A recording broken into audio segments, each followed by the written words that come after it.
57 delegates, as you mentioned, up for grabs here in Indiana, Maria. It's winner-take-all statewide for the at-large delegates, and then it's winner-take-each for 3 per 9 congressional districts. So there's a chance here that if you can run the table, you can win all of the delegates here. Ted Cruz hoping that if he stops Donald Trump here, that'll prevent him from getting to 1237 before the convention.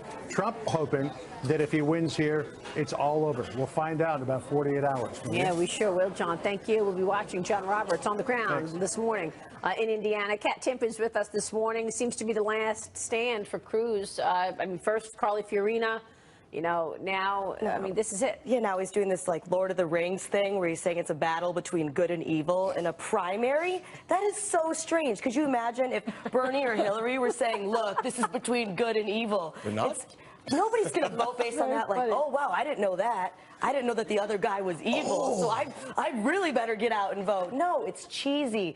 The harder you try, if you try to bring in things that are really not voting issues, you know, evil versus not evil, nobody looks at elections that way. He just really, his messaging has been consistently off. It's a little surprising that Pence's endorsement's not going over. I think it owes to the fact that perhaps Pence doesn't believe in it was himself. a sort of endorsement. It wasn't an endorsement. Endorsement light. It's like, He said it was. Yeah, okay. But he said, I'm voting for Ted Cruz, but he was very complimentary of Donald Trump. Right. And if you're going to really, if you're going to get behind somebody and say, hey, I'm campaigning for this guy, maybe you don't need to say nice, polite things about the guy you're not voting for. He sees it writing on the wall. This isn't Wisconsin where you had all these very influential personalities coming out for Cruz. Indiana, it's crickets. The crickets are coming out for Cruz. That's about it. I don't think they count for much. I did appreciate, though, Ted Cruz doing his best preacher I was thinking Baptist preacher. He said, well, his father is a minister, so he was really getting his Bible on. The hand motions and everything. And you know, it does. At least there's passion there. It does resonate, and he does a better job at it than Hillary Clinton, because when she gets in those southern states, she starts sounding the horrible southern accent. like the fake southerner that she is. It was quite an act. You know, it reminded me of Bob Odenkirk, first season of Better Call Saul. You will atone. You know, it's like, hey, Ted Cruz can get a guest spot on AMC next year with one of his shows. Maybe Walking Dead. We'll see. Trump went back to the Ted Cruz birther issue over the weekend, but guess what? He was doing a lob to do it. I mean, it was like he responded to a speech given by Cruz's wife, Heidi, and she addressed Cruz's heritage. Listen to this. Heidi Cruz, who's a very nice woman, said, my husband was an immigrant. Oh, it became a big story. Because I've been saying that. It says he's an immigrant, therefore he can't run for president.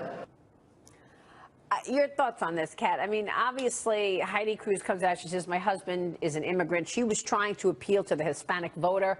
It blew up in her face. Absolutely. There's been this issue of can Ted Cruz run? I mean, legal experts pretty much on the whole agree that he's eligible to be president. But then you have the wife coming and saying he's an immigrant, which is crazy because then she said, and he's Hispanic. Did she want people to think that he was he's from Canada? Right. Okay. So I really didn't understand exactly what anything Trump's about been this. saying. So it sort of played to Trump's hand again. Exactly what Trump was saying. Oh my God. And there was nothing positive about it. Nobody heard that and didn't think, wait a minute. Either he's from Canada or wait a minute, can immigrants run for president? Oh, wait, no. I get a lot of pushback on Twitter because they're like, oh, you're in Trump's camp. I'm like, no. However, I've got no dog in this hunt. I'm trying to be completely objective about all these candidates. But Cruz's problem isn't even himself anymore. It was the fact that he lost so badly, not just in New York, but in those 5 states on the East Coast. That's why people have moved away from him, because he didn't even come close. I mean, he was running a distant third to Now he's trying to say he has good itself behind him, right? Good and evil. To be like an angels in the outfield situation. What about the violence that we're seeing? More, violent protesters we've seen at the Trump rallies, including more planned tonight. Now, we don't think that this is the Trump supporters doing this, but why so much violence around Trump rallies? And is this going to come back to bite him? I don't know. Why so much violence on May Day? You know, it's Right. people looking for an excuse here. As for Any Trump excuse. himself, Yeah, you're right. there is this point about Trump, and we talked about this earlier in the show when Basil was out here. But, you know, one thing that, Trump needs to do is, can he win back support of people that were put off by perhaps a misogynistic message, anti-immigrant message, racist message? If they're interpreting it that way, how does he get those folks back? The Wall Street Journal has an editorial today saying these protesters might as well be voting for Trump. And I'll quote from it because it's a terrific editorial.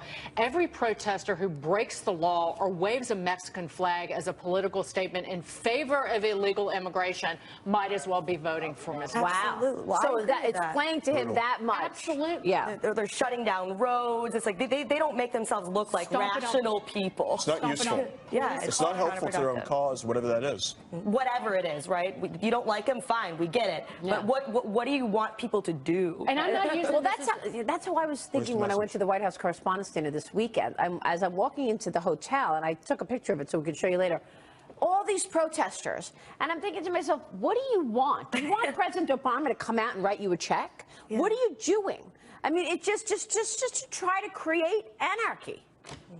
I know, and it doesn't. And if anything, I think, as the Journal points out, it's going to have the opposite effect. And this does not justify the random acts of violence that you've seen at Trump rallies either. But I'm saying, as a collective, if you don't want Donald Trump elected, well, you're actually helping him, not hurting him by that. That's a great point. All right, make sure to tune into the Fox Business Network tomorrow night. We've got special coverage of the Indiana primaries tomorrow, beginning at 6 p.m. Eastern. You don't want to miss it. We've got all the players, Fox Business Network tomorrow for Indiana. Straight ahead, are they competing in the Olympics or a preppy fashion show in the Hamptons? Why Team USA is getting mocked online for its new Ralph Lauren uniforms for Rio de Janeiro. And then later, it's no secret that internships at top technology companies pay big money. But what if we told you that the positions pay as much as an average American salary? We'll break down the numbers, tell you about internships going into the summer internship period. Back in a minute.